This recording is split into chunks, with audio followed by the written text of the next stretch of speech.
Strangest booking request you've received so far? Prostitution, 100%. This is the strangest. And I wouldn't say strangest. Like, of course, some people on there know what I do as far as exotic dancing. So, they kind of put two and two together thinking that that's something that I offer in my bookings, but that's definitely not what I offer. So that's probably the strangest. What's the most you've been offered for something like that? As far as money-wise or things? Yeah, money or things. The most I've ever gotten offered prostitution-wise would probably be $50,000 or something crazy. You think something really ridiculous. You think that was real? You think that was a real offer? Yes, probably. Just because he was a billionaire, so I definitely believed him, but I just kind of laughed at it like that's a joke. I don't think money can buy, my body. I don't think that's, what I'm going for. Have you ever done a booking like that before, ever? I have definitely had private parties. I would say that I've never set a price to have fun with myself. But I've definitely had private parties. It's just almost like dancing, but outside of dancing, like I've done a little bit of escorting, yes. I see. Now, when it comes to like a $50,000 offer, do you know women that have actually taken a booking of that high of an amount before? No, I actually don't know any women that have. I'm sure there are, but I don't know personally any of them. And I know you don't take prostitution requests, but $50,000 can be tempting to some people. Was that even a thought? Okay, you didn't end up doing it, but Right. Was it a thought? I definitely thought about how great that money would have been, but I also thought, I have respect for myself and I have morals, and if I let a piece of paper buy, my body, then I probably need to do some soul searching. So I definitely did think about how great the money would be, but I never considered doing it. Regret that decision of turning that booking down? Hindsight, absolutely 2020? not. Nope. No, I think that was the devil. I imagine you get a lot of sexual requests. Absolutely. What is the percentage you get in your bookings of honest traditional booking request of some sort versus some sort of sexual request? If we had like a 100% pie chart, how would you gauge it at this point? I would say over 60% is definitely the nasty. It's definitely the unprofessional. Yeah, emails, the bookings, yeah. Over 60%, yeah. There's only about 40% that's legit. Now, as you continue to get higher in popularity with your social media, are you seeing this 60% increase or decrease? It's decreased for sure. Whenever I first started Instagram, I was a little bit more risque on there. And I've cleaned up my Instagram a little bit, and as everybody like grows up and learns more about themselves, and they eventually start realizing like who they want to be and what persona they want to give off to other people, I definitely started like clearing it up a little bit and not posting such risque things. It's not what I wanted to do. I wanted to separate my job from Instagram because a lot of people were combining the two. So I wanted to separate fantasy, career, how I get my money from reality and who I actually am in my heart. So it's definitely cleared up. It's starting to go more towards the professional side. Now, I do want to ask you one thing. I know in the beginning of this conversation when it came to bookings, you used the word escorting. Yes. When people hear that phrase, what is the actual definition of escorting? I think that escorting is somebody paying for somebody else's entertainment or time.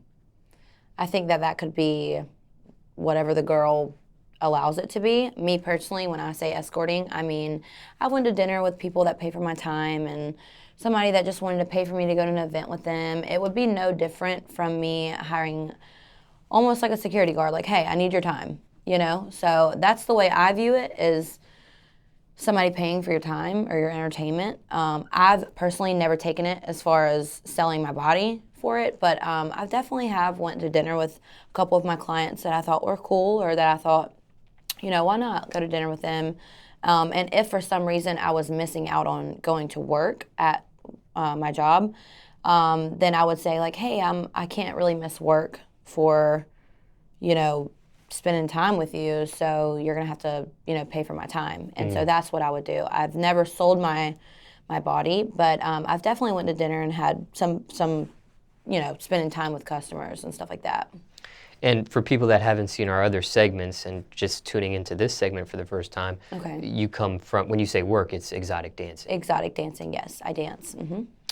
Now, when people do hear that term escorting, do they automatically assume it's prostitution or there's sex involved? Absolutely, absolutely. And I, which is why I wanted to clear that up while I was talking, so that way people know that there's different versions of escorting, and there's different versions just of like dancers in general. There's different levels, I feel like, and there's depending on the girl of how far she wants to take it, and that's her business, and I don't judge. But me personally, I definitely, my escorting would be dinner, vacation, something like that. Has a client ever tried to assumed or taken it further than, Oh yes, for sure. they have? Yeah, there's, and then, that goes with what I do. They're like, oh, she's a dancer and she dances nude. So they automatically think like, oh, when she sits on my lap, maybe I can make a move. And, that's definitely not what I allow.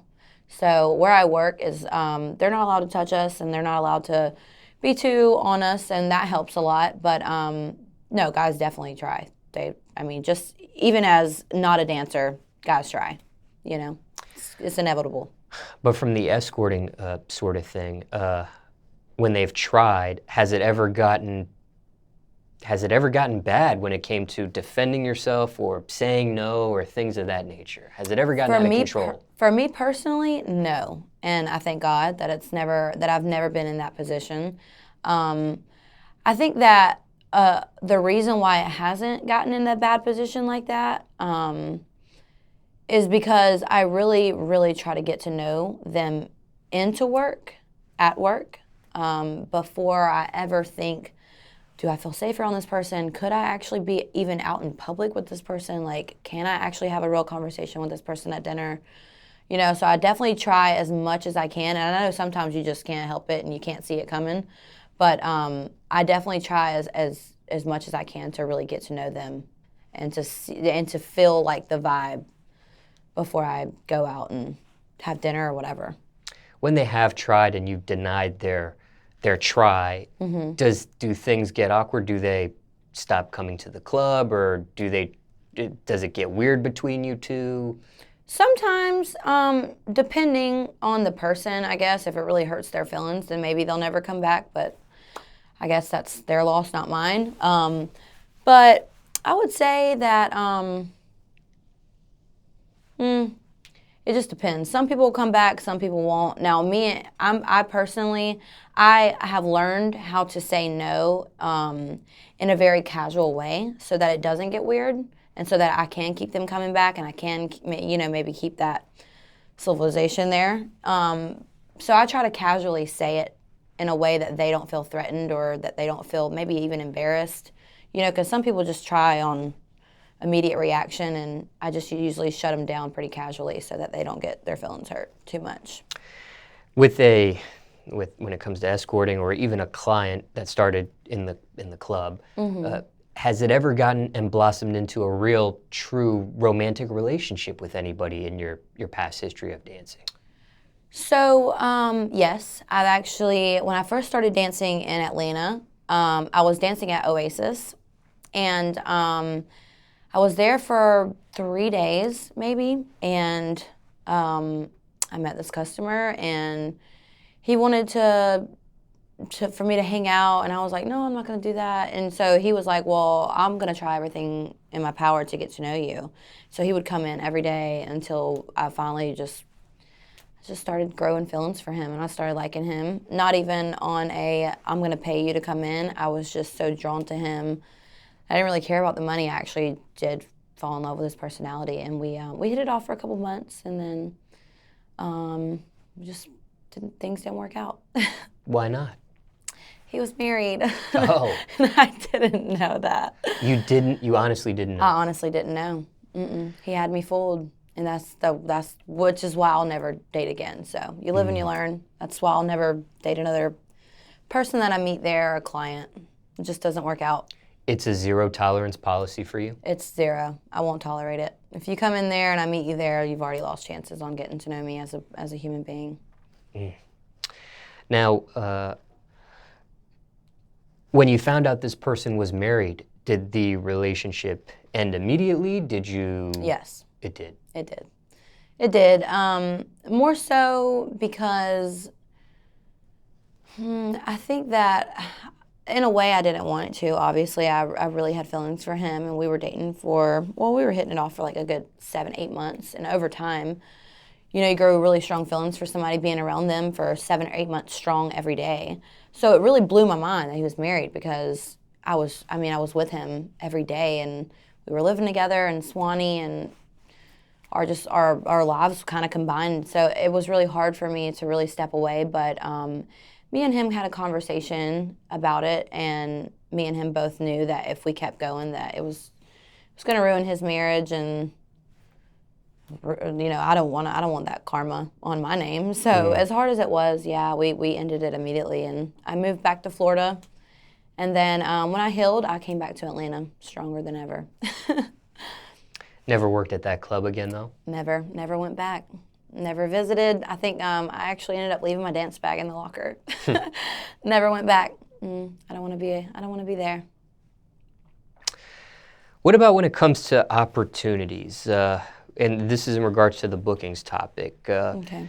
I'm sure you come across opportunities, and I don't know if this is considered a booking or not, but just, opportunities. It could be a modeling opportunity. It could be, I don't know, entertainment opportunity. I don't know. Have you ever passed on a major opportunity since you've been dancing, since you've been excited? I mean, I'm sure you network with people when you're at the club. You may meet somebody that say, hey, I like your face. This would be great for TV. I don't know. Have you ever come across an opportunity and turned it down for whatever reason and maybe regret it?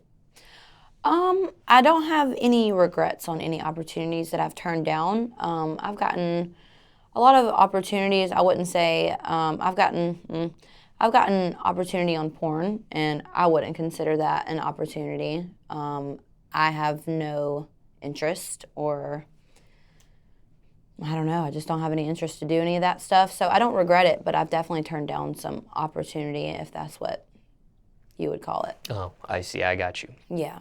Just curious. Mm-hmm. And how was that presented to you? Was it presented to you in the club atmosphere?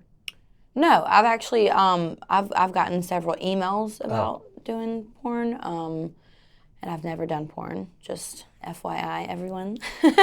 I've never done porn, but I've definitely turned it down many times. That's usually through email. I actually have a couple people that have asked me in the club scene when I've been in the club dancing, and I just simply say like, oh no, this is enough for me. So. And why not? Why not go that route? Because I imagine some exotic dancers do. I would never go that route, just simply because, I don't know. I think that, like I said, dancing is enough for me. I really don't even like to showcase myself there sometimes. Sometimes I battle with it very often, that I have to be there sometimes. So I don't think I could handle more than that. I don't think I could do it. I just being honest, I can't do it. No specific reason, just I can't do it. I don't know. I actually do have a big reason. I actually was asked before I was a mom, but now that's all the more reason I'm so glad I didn't, because I'm a mom. So I want to also set good examples for her. I see. Okay, that's the end of that topic there. Do you need to check yourself or anything before we do the next one? No, but I was going to say that a lot of people probably are going to think that I'm crazy, because what I just said.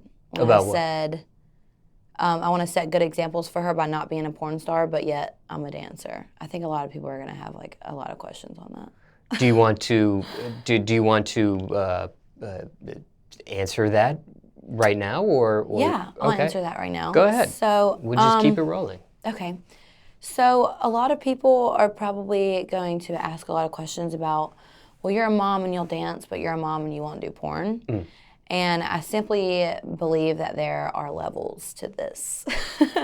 There are levels. I personally never want to have myself filmed having sexual activity for the world to see forever.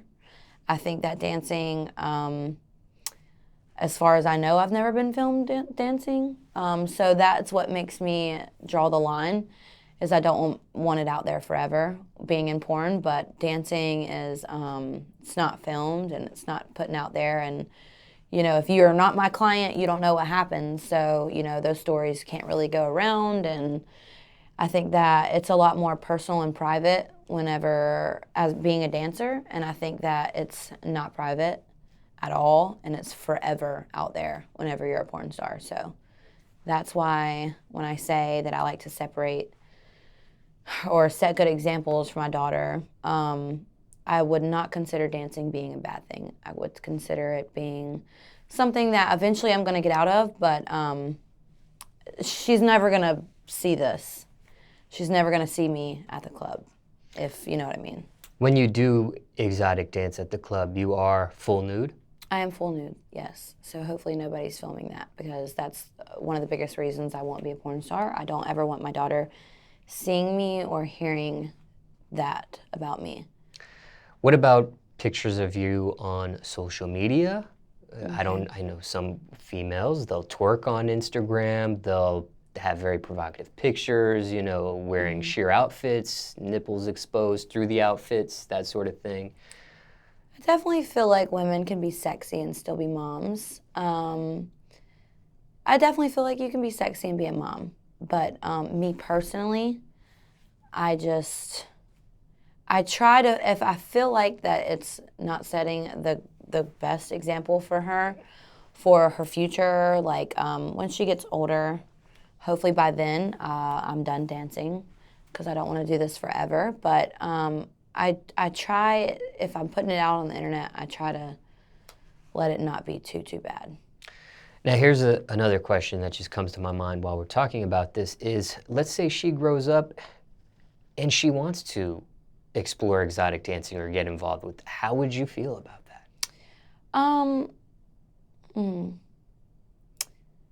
I'm not gonna say that it wouldn't hurt my feelings, because I know how bad dancing can be, or how mentally you just really have to be mentally strong enough for it. And so it would definitely hurt my feelings, just because you just go through a lot of different stages, and it could really fuck you up, like mentally. Dancing can, just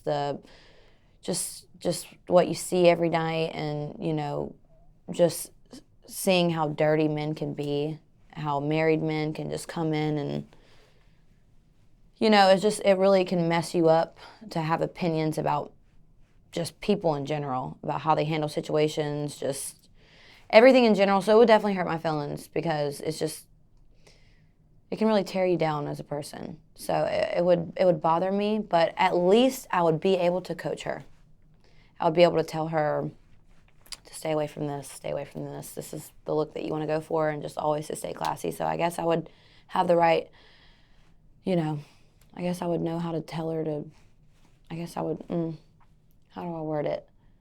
I would not be okay with it, but if that's what she wanted to do, I would at least be able to tell her how she would be successful in doing it. If she did end up as an exotic dancer, of course this is all hypothetically speaking, would you have failed as a mother?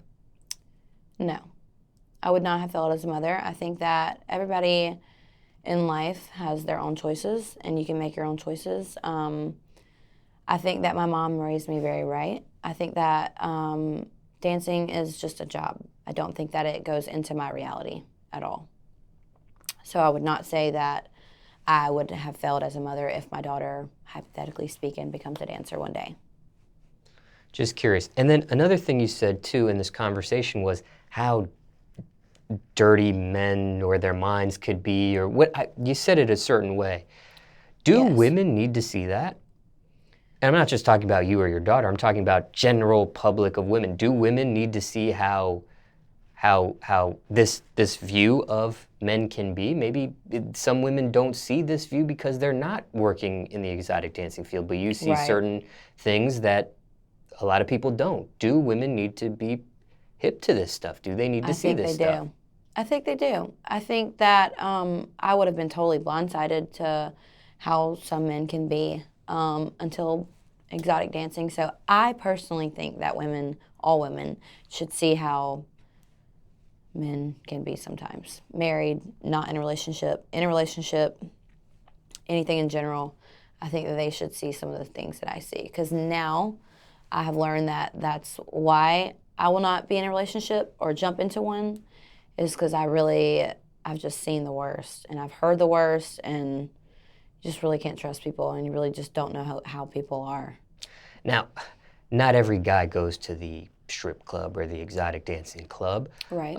This is a select number of men that do. Mm-hmm. But do you think what you've seen and from your point of view of how men can be, do you think this represents what a lot of men may be feeling or thinking or can be doing that haven't visited or frequent these type of clubs?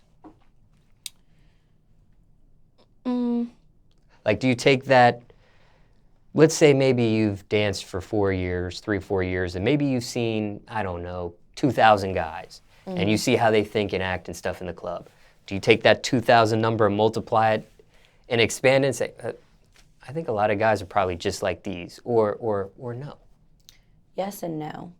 Yes, actually, yes. I think all men are capable of the things that I've seen and heard. I think every human being is capable of thinking dirty and thinking wrong, and that's normal. It's like, just because you go in those clubs, I'm not associating you with having, bad thoughts. Just because you don't or do go in there, I'm not going to say you're a dirty person, you have dirty thoughts and like whatever. But I definitely do put that on other men too. I think that all men and all women can think dirty and be dirty and do wrong things. Because there are women that go to these type of establishments too. There are, absolutely. I think women and men should be held accountable. Absolutely. Interesting. Okay. I mean, anything you want to add to that, to these statements that you haven't said, or? I think that women and men, all of them, should be highly on alert of whoever you end up with. Absolutely. That's all I can say.